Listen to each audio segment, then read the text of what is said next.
a qualsevol epidèmia li acabaven dient pesta per... El divendres 28 d'octubre a les 8 del vespre va tenir lloc la conferència de rei emperador Carles I a Catalunya 1519-1520, realitzada a l'agrupació folclòrica i amb l'explicació de l'Àngel Casals, professor del Departament d'Història Moderna a la Universitat de Barcelona.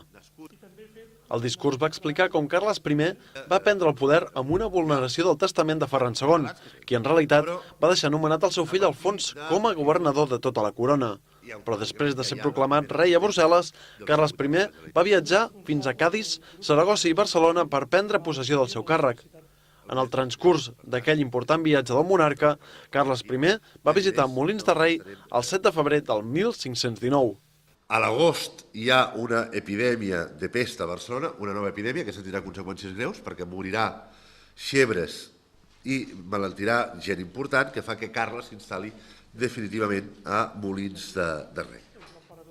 Aquesta xerrada està emmarcada en el segon cicle de conferències Molendino Regio 1519 i la propera està organitzada pel proper dissabte 19 de novembre a les 7 de la tarda.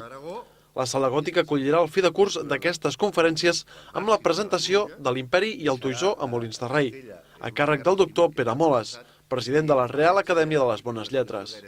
Perquè Adrià d'Utrecht, que és l'enviat de Carles